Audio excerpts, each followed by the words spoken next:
Afternoon, America. Brian James Blem here. I want to welcome you back to another episode of What the Fuck's Up. What do I want to talk about today? I want to talk about, well, yeah, probably got something to do with government corruption. I hope you've been watching the news and not, mainstream media like CNN and NBC because, they're not really reporting the truth of what's happening. CNN's been straight up actually lying about what's been taking place. And we know that, a lot of these media companies get fed a shit ton of your taxpayer dollars to propagandize you. And a lot of this has been coming out. And so there's more to come. I want to thank Elon Musk for creating all these new Doge Twitter handles, right? Like at Doge FBI, at Doge, IRS, at Doge. USAID, at Doge, Social Security. So each agency of the federal government now has its own Doge Twitter handle. And so I'm guessing the flood of information coming out about how truly and absolutely corrupt your government is and has been is just going to blow your mind away. Stay on Twitter, folks, because Twitter is the best form of news and public information available to you right now. You get to hear every side and not just the side the government wants to tell you about, right? So stay on X, stay active, continue to watch your podcasts, and all of that other stuff. But really, X is where you want to be because it's where things are really happening.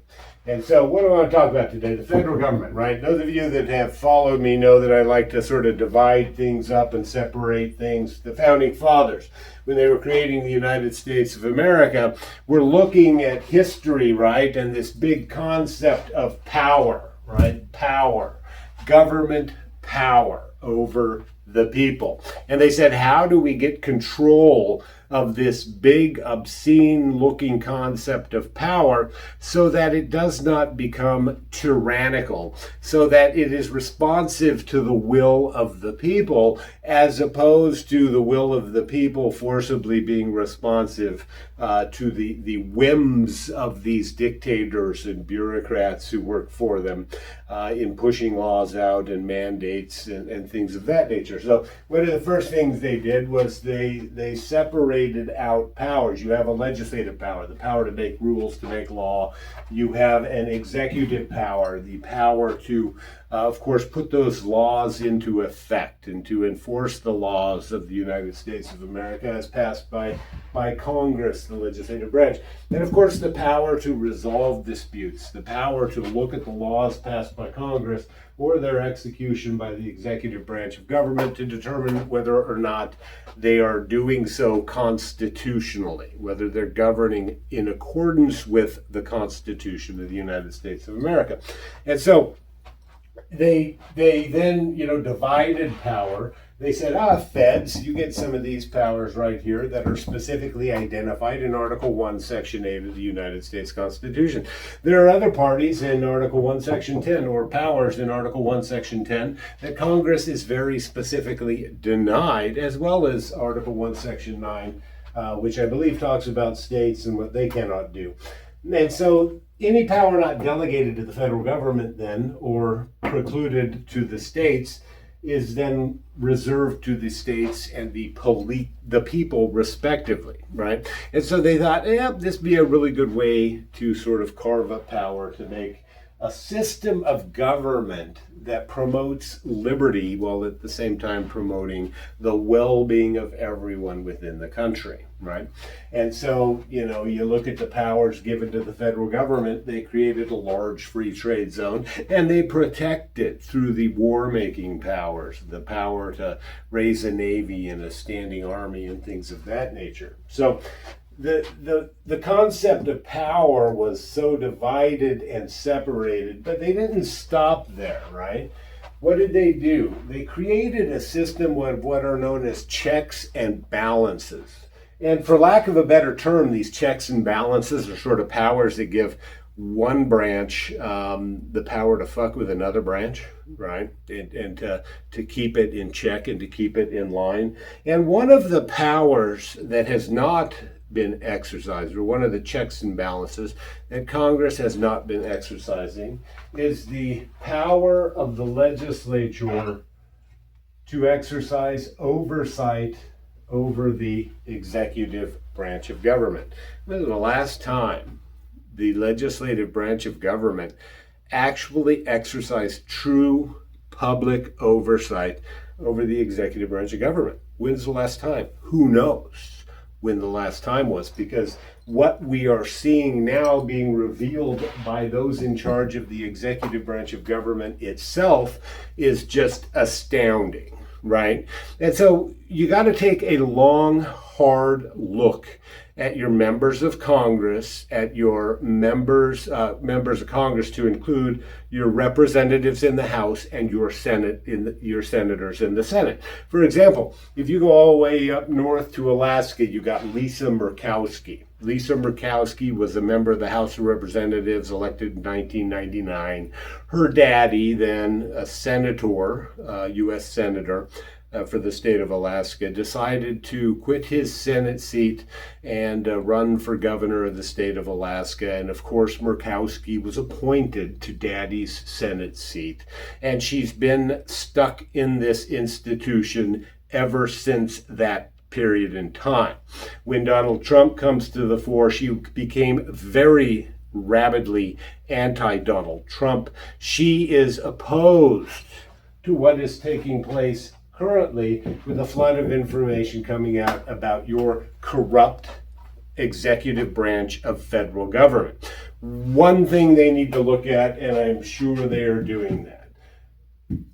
Why did Senator Murkowski not let her people, her constituents, know through her oversight function what the federal government was doing with their tax dollars?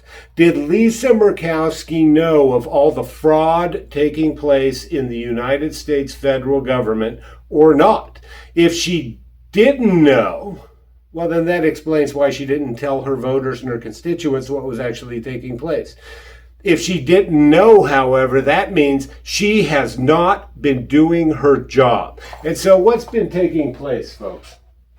Our government has been working to protect the institution of government and not the people that institution of government governs.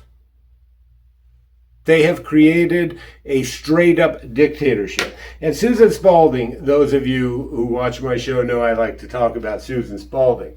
When she took her little band of merry men and created CISA and ran CISA all up and down the state elections departments and the county elections department in the United States of America, knowing full well, because she and her team studied every detail and aspect about elections in the United States, that they knew they had to control down here if they were to protect the institutions of government from people like Donald J. Trump, who would come along and expose the sheer enormity of corruption that's been taking place.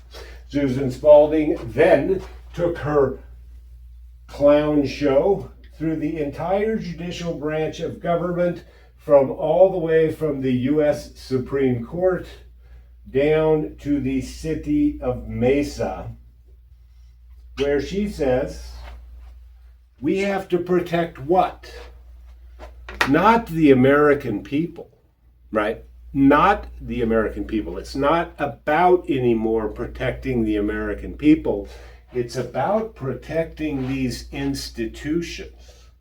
And that's what Lisa Murkowski has been doing with her oversight function, is protecting, through her role as a senator, protecting, concealing, hiding the corruption that has been taking place from the American people. That, or she's an ostrich and she's had her head buried so deep in the sand she has no clue what's going on.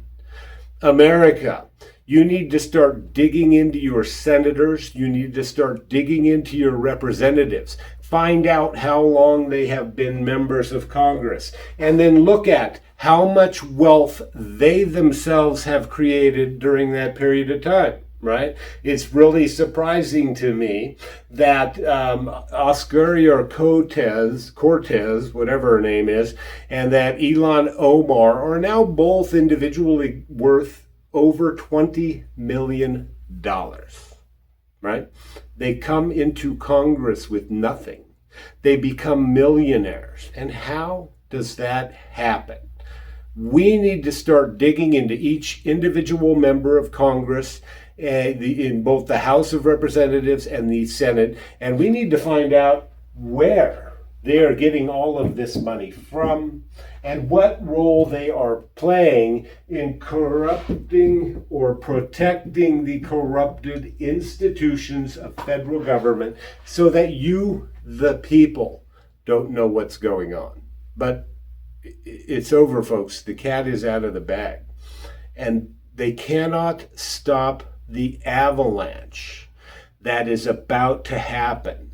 But you need to do your part as individual citizens of the United States of America. And you need to start digging into these people, researching these people, and finding out truly whether they represent you or whether they represent the corrupt institutions of government that need to be brought under control and made responsive to you, the people. And with that, I say peace.